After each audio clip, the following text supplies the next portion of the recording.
सुनंदा तिच्या नवऱ्यासोबत माहेरी पोहोचली तेव्हा आपल्या आईबाबांना बघून तिला खूप आनंद झाला।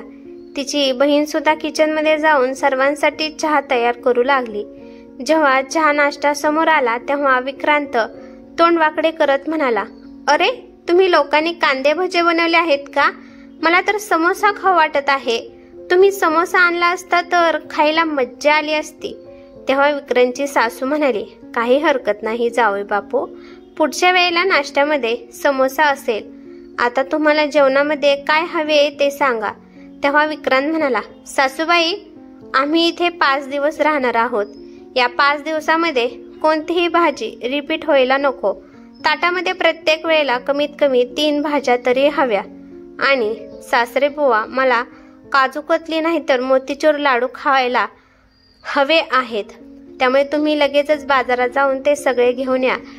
विक्रांत खूपच नखरे दाखवत होता, पण सुनंदा आपल्या आई बाबा समोर विक्रांतला काहीच बोलू शकत नव्हती। पण एकांत मिळाल्यानंतर सुनंदा विक्रांतला म्हणाली, हे काय करत आहेस तू? सासरी येऊन का उगाचच नखरे दाखवत आहेस? मी तर कधीच सासरी एवढे नखरे दाखवत नाही। तेव्हा विक्रांत मज्जा घेत म्हणाला, अरे यार पहिल्यांदा जावई बनलो आहे, त्यामुळे थोडी मज्जा तर घेऊ दे। तसेही आपल्या समाजामध्ये जावयाकडे देवाच्या नजरेने पाहतात आणि जावयाला खूप इज्जत देतात। विक्रांतला तर असे वाटत होते की तो सासरी येऊन कोणता तर वेगळाच माणूस बनला आहे। तिथे आपल्या घरी तर त्याची आई काहीही बनवायची तरीही विक्रांत नाक तोंड न मुरडता अगदी शांतपणे जे समोर येईल ते खात असायचा। पण इथे मात्र एक भाजी पाहून लगेच म्हणाला की दुसरी भाजी बनवा। त्यामुळे सुनंदा एकाच दिवसातच विक्रांतच्या अशा वागण्याने खूप परेशान झाली होती। त्यामुळे ती विक्रांतला म्हणाली, आता मला माहेरी नाही राहायचे, आपण आपल्या घरी परत जाऊया। तेव्हा विक्रांत हसत म्हणाला, पण मला तर माझ्या सासरी खूप चांगले वाटत आहे। मला इथून जाण्याची कोणतीही घाई नाही आहे।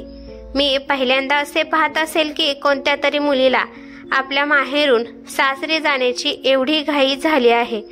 खरे कारण तर सुनंदाला आपल्या आईबाबांना अजून त्रास द्यायचा नव्हता, म्हणून ती आपल्या सासरी निघून आली होती। सासरी आल्यानंतर सुद्धा तिचे मन खूप उदास होते। तेव्हा सुनंदाच्या सासूबाई तिला विचारू लागल्या, काय झाले आहे सुनबाई? मुली जेव्हा आपल्या माहेरून येतात तेव्हा त्यांचा चेहरा अगदी आनंदी आणि टवटवीत असतो, पण तुझ्या चेहऱ्याकडे पाहून असे वाटत आहे की तुझ्या आईने तुला नीट खायला प्यायला दिले नाही वाटतं। तेव्हा नकळतपणे सुनंदाच्या तोंडून शब्द बाहेर पडले, हो आई, सर्व तर तुमच्या मुलानेच खाल्ले, मग मला काय मिळणार? आणि मी माझ्या आईकडे अजून काय हट्ट करणार? सुनंदाचे असे बोलणे ऐकून तिच्या सासूबाई हैराण होऊन म्हणाल्या, तू हे काय बोलत आहे सुनबाई? तेव्हा सुनंदा स्वतःला सांभाळत म्हणाली, काही नाही आई, ते असेच। तेव्हा सासूबाई आपल्या सुनेचा चेहरा वाचत म्हणाल्या, आता आम्ही तुझे नवीन कुटुंब आहोत, त्यामुळे या नवीन कुटुंबातील लोकांपासून तू काहीच लपवून ठेवू नकोस। तुझ्या माहेरी काही प्रॉब्लेम झाला आहे का? तू बिनधास्तपणे मला सांगू शकतेस। तुला माझ्यावर विश्वास आहे ना? तेव्हा सुनंदा लगेच जागेवरून उठली आणि म्हणाली, आई तुम्ही खूप चांगले आहात। सुरुवातीपासूनच तुम्ही सासरी माझी खूप काळजी घेत आहात, त्यामुळेच तर मी एवढ्या लवकर सासरच्या कुटुंबांमध्ये मिळून मिसळून राहू लागले। एवढे बोलून ती गप्प बसली, कारण तिला भीती वाटत होती आपल्या मुलाविषयी वाईट बोलल्यावर कदाचित सासूबाईंना आपला राग येईल आणि त्या आपल्याला ओरडतील, कारण कोणती आई आपल्या मुलाविषयी वाईट ऐकून घेते का? आणि ते सुद्धा मुलाच्या सासरकडील गोष्टीबद्दल। त्यामुळे सुनंदा काहीही न बोलता शांत राहिली। सुनंदा म्हणाली, आई जाऊ द्या ना, अशी कोणतीच गोष्ट नाही। एवढे बोलून ती तेथून मागे फिरून आपल्या रूममध्ये जाण्यासाठी निघाली। तेव्हा सासूबाईंनी तिचा हात पकडून तिला थांबवली आणि म्हणाली, मुली तुला माझी शपथ आहे, तुला मला सांगावेच लागेल की शेवटी काय गोष्ट आहे। आता तर सुनंदा आपल्या सासूबाईच्या जाळ्यात अडकली गेली।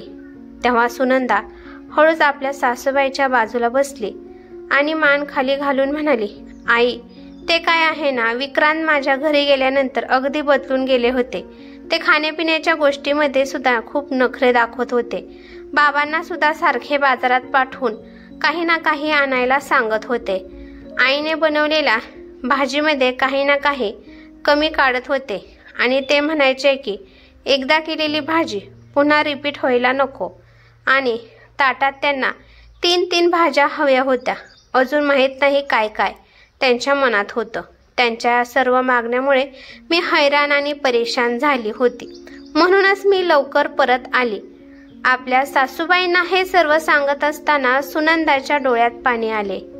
आता कोणत्याही क्षणी तिच्या डोळ्यातून अश्रुधारा वाहू लागणार होत्या. तेव्हा सासूबाईंना आपल्या सुनेचा त्रास समजला. त्यामुळे त्या आपल्या सुनेला म्हणाल्या, सुनबाई, मग तू यासाठी एवढी का घाबरत होतीस? मी सुद्धा एक मुलगी आहे, माझे सुद्धा एक माहेर आहे. त्यामुळे मी तुझ्या भावना चांगल्या प्रकारे समजू शकते. अगं, माझे सुद्धा लग्न झाले होते ना, तेव्हा सुरुवातीला तुझे सासरे आमच्या घरी आले होते. तेव्हा मलाही असेच वाटत होते की हे जावई म्हणून आमच्या घरी आले आहेत. पण त्यांच्या कोणत्या कृतीमुळे माझ्या बाबांचा अपमान व्हायला नको. पण तुझे सासरे तर खूपच समजदार होते. त्यांनी कधीही आपल्या सासरी नखरे दाखवले नाहीत. उलट माझे छोटे भाव आणि बहीण तुझ्या सासऱ्यांना परेशान करत असत. तो सुद्धा काही काळ होता, पण मला विक्रांतकडून अशी अपेक्षा नव्हती. तो असे का वागला? आज त्याला ऑफिसवरून घरी येऊ दे, मग त्याला चांगले समजावते. आपल्या सासूबाईचे असे बोलणे ऐकून सुनंदाच्या मनाला थोडीशी शांतता मिळाली. संध्याकाळी जेव्हा विक्रांत ऑफिसवरून घरी आला तेव्हा सासूबाईंनी विक्रांतला आपल्या जवळ बोलून घेतले आणि त्याला समजावत म्हणाल्या, बाळा, मी हे काय ऐकत आहे? तू सासरी गेला होतास तेव्हा सुनेच्या आईबाबांसोबत खूपच नखरे दाखवत होता. बाळा, असे वागणे चांगले नाही. त्यावर बिनधास्तपणे म्हणाला, का आई? माझे सर्व मित्र जेव्हा त्यांच्या सासरी जातात तेव्हा खूप एन्जॉय करतात. त्यामुळे मी सुद्धा थोडेफार नखरे दाखवू शकत नाही का? तसे तर माझे आताच कुठे नवीन लग्न झाले आहे. त्यामुळे मी नखरे दाखवत आहे. नंतर थोडेच मी असे करणार. एवढे बोलून विक्रांत आईला विचारात टाकून तेथून निघून गेला. तेव्हा सासूबाई विचार करू लागल्या की आपल्या मुलाला वेगळ्या पद्धतीने समजावून त्याची चुकी त्याला त्याच्या लक्षात आणून द्यायला हवी. पुढच्या आठवड्यात विक्रांतची बहीण आपल्या नवऱ्यासोबत घरी येणार होती. तेव्हा विक्रांत खूपच खुश होता, कारण त्याच्या बहिणीचा नवरा अर्जुन त्याच्या लहानपणीचा मित्र होता आणि त्याची मैत्री आता नात्यामध्ये बदलली होती. त्यामुळे विक्रांत अर्जुन बरोबर खूप मजा मस्ती करत असायचा आणि अगदी सहजतेने त्याच्याबरोबर राहायचा. पण या वेळेला अर्जुन जेव्हा घरी आला तेव्हा तो काहीसा उदास असल्यासारखा दिसत होता. विक्रांतने पुढे येऊन त्याला मिठी मारण्याचा प्रयत्न केला, परंतु तो गंभीर आवाजात म्हणाला, विक्रांत, आता मी तुझ्या दाजी आहे, त्यामुळे मला थोडाफार सन्मान दे. आता माझे स्थान तुझ्यापेक्षा मोठे झाले आहे. सुरुवातीला विक्रांतला वाटले की अर्जुन आपली मस्करी करत आहे, म्हणून विक्रांतने सुद्धा मस्करीत त्याला वाकून नमस्कार केला. त्यानंतर गळाभेट घेतली. पण अर्जुनने त्याला जास्त भाव दिला नाही आणि तो सरळ जाऊन सोफ्यावर बसला. जेव्हा थोड्या वेळाने अर्जुन समोर चहा नाश्ता आला तेव्हा नाश्त्यामध्ये भजी पाहून अर्जुन तोंडवाकडे करून म्हणू लागला, अरे, मला भजी खाण्याचा मूड नाही, मला तर कचोरी हवी आहे. तेव्हा विक्रांतची आई म्हणाली, ठीक आहे जावई बापू, काही हरकत नाही, मी तुमच्यासाठी कचोरी मागवते. विक्रांतची आई त्याला म्हणाली, जा बाळा, पटकन जाऊन मिठाईवाल्याकडून गरमागरम कचोरी घेऊन ये. तेव्हा विक्रांत म्हणाला, अच्छा ठीक आहे, माझ्या मित्राला कचोरी खायची आहे तर मी जाऊन घेऊन येतो. तेव्हा अर्जुन जरा मोठ्या आवाजातच म्हणाला, मित्र नाही दाजी म्हण मला. तुला सारखी सारखी गोष्ट सांगावी लागणार का आता? अर्जुनच्या अशा बोलण्याने विक्रांतला थोडे वाईट तर वाटले, परंतु तो त्यावेळेला काहीच बोलला नाही. तो शांतपणे समस्या आणण्यासाठी निघून गेला. जेव्हा विक्रांत कचोरी घेऊन आला तेव्हा घरात पाऊल टाकताच त्याचे पाय जागीच थांबले, कारण अर्जुन तक्रार करत होता. अहो सासूबाई, असे वाटत आहे की तुम्ही चहामध्ये आलं टाकलं नाही. तुम्हाला माहित होते ना तुमचा जावई घरी आला आहे, त्यामुळे तुम्हाला चांगला चहा बनवता येत नाही का? अर्जुनचे बोलणे ऐकून विक्रांत हैराण झाला. कारण अर्जुन जेव्हा अगोदर घरी यायचा तेव्हा अर्जुन त्याच्या आईच्या हातचा चहा पिऊन खूप खुश व्हायचा आणि त्याची प्रशंसा करत असायचा. पण आज तोच आईने बनवलेला चहामध्ये कमी काढत आहे. विक्रांतने लगेचच कचोरी प्लेटमध्ये दिली. पण आता मात्र विक्रांतला काही खाण्यापिण्याची इच्छा होत नव्हती. म्हणून विक्रांत तेथून उठून जाऊ लागला. तेव्हा अर्जुन म्हणाला, अरे विक्रांत, तुझे दाजी घरी आले आहेत आणि तू असा तोंड पाडून तुझ्या रूममध्ये का जात आहेस? माझ्याजवळ बस. विक्रांत नाईलाजाने मागे फिरला आणि अर्जुनच्या बाजूला जाऊन बसला. मग जेव्हा खाण्यापिण्याची वेळ आली तेव्हा सुनंदा किचनमध्ये जाऊ लागली. तेव्हा अर्जुन म्हणाला, वहिनी, आज मला तुमच्या हातचे नाही तर सासूबाईच्या हातचे जेवण जेवायचे आहे. हे ऐकताच सासूबाई म्हणाल्या, जेवणामध्ये काय खाणार तुम्ही? अर्जुन म्हणाला की मला भरलेल्या वांग्याची भाजी खायची आहे. तेव्हा सासूबाई म्हणाल्या की पण वांगी तर संपली आहेत आणि आता या वेळेला मार्केट पण बंद झाले आहे, त्यामुळे मी दुसरी कोणती भाजी बनवू का? मी तुमच्यासाठी छानपैकी अंड्याची भाजी बनवू का? नको नको, मला भरलेल्या वांग्याची भाजीच खायची आहे. आणि लक्षात ठेवा, आजपासून सर्व माझ्या आवडीच्या भाज्या बनतील. मी या घरचा जावई आहे. माझ्या पाहुणचारामध्ये कसलीही कमतरता पडायला नको. आपल्या जावयाच्या अशा बोलण्याने सासूबाई खूपच परेशान होऊ लागल्या. त्या विक्रांतकडे पाहत म्हणाल्या, जा बाजारात जाऊन वांगी भेटतील का ते पाहून ये. तेव्हा विक्रांत उठला आणि म्हणाला, अरे हा कुठला मंत्री आहे का? तो याचे नखरे दाखवत आहे. मग तो अर्जुनला म्हणाला, तुला काय झाले आहे?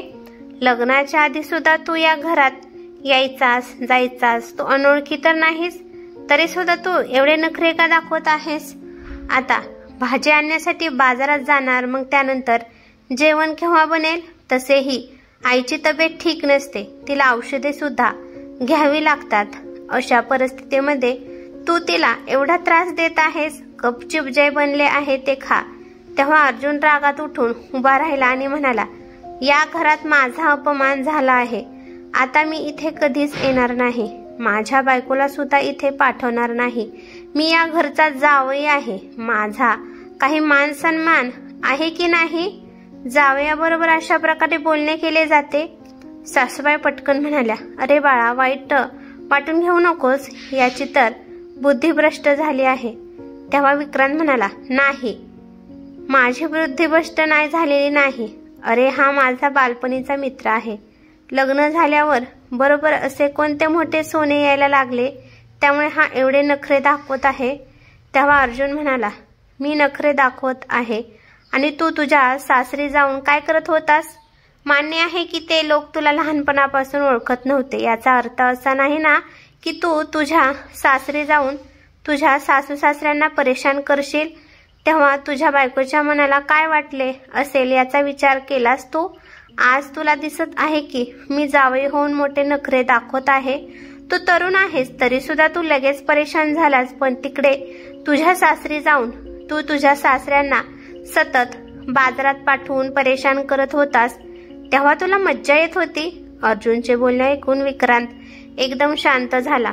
मग काही वेळाने विक्रांत म्हणाला, अच्छा, म्हणजे सुनंदाने माझी तुमच्याकडे तक्रार केली आहे? तेव्हा सासूबाई म्हणाल्या, नाही बाळा, सुनबाईने कोणतीच तक्रार केलेली नाही. सुनंदा खूप दुःखी होती. मी तिला विचारले तेव्हा तिने मला सांगितले एवढेच. पण मी तुला खूप समजावण्याचा प्रयत्न केला, परंतु तू माझे बोलणे धुडकावून लावलेस. माझी कोणतीच गोष्ट ऐकण्यासाठी तू तयार नव्हता, म्हणून तुला तुझी चुकी दाखवण्यासाठी आम्हाला हे सर्व करावे लागले. बघ, जेव्हा गोष्ट स्वतःवर आली तेव्हा तुला किती वाईट वाटले, आणि जेव्हा तुझ्या सासू सासऱ्यांची गोष्ट होती तेव्हा तू मज्जा घेत होतास. बाळा, असे कधी करू नये. तू जावई असलास म्हणून काय झाले? जेव्हा तू तुझ्या सासरी जातोस तेव्हा तू तुझ्या सासू सासऱ्यांची मदत करायला हवीस, त्यांच्याबरोबर प्रेमाने राहायला हवेस. त्यांना नखरे दाखवून उगाच त्यांना परेशान करण्याची काही गरज नाही. आपल्या आईच्या बोलण्यावर विक्रांत हलकेच स्मित हास्य करत म्हणाला, अच्छा बाबा, ठीक आहे, माझी चुकी मान्य करतो. यापुढे मी माझ्या सासरी गेल्यानंतर नखरे दाखवणार नाही. चला आता जेवण तर बनवू. पण अर्जुन, तू अंड्याची भाजी खाणार की नाही तर सांग. अर्जुन हसत म्हणाला, का खाणार नाही मित्रा? कारण मी नखरे करणारा जावई नाही. मी तर फक्त तुला तुझी चुकी दाखवून देण्याचा प्रयत्न करत होतं. अर्जुनच्या अशा बोलण्याने सर्वजण हसू लागले आणि सुनंदाला सुद्धा आता मनातून आनंद झाला होता, कारण तिचा नवरा विक्रांत आता तिच्या माहेरी गेल्यानंतर नखरे दाखवणार नाही. ही कथा कशी वाटली ते मला कमेंट करून नक्की सांगा. कथा आवडली तर लाईक शेअर नक्की करा आणि चॅनेलवरती नवीन असाल तर चॅनेलला सबस्क्राईब करा. धन्यवाद.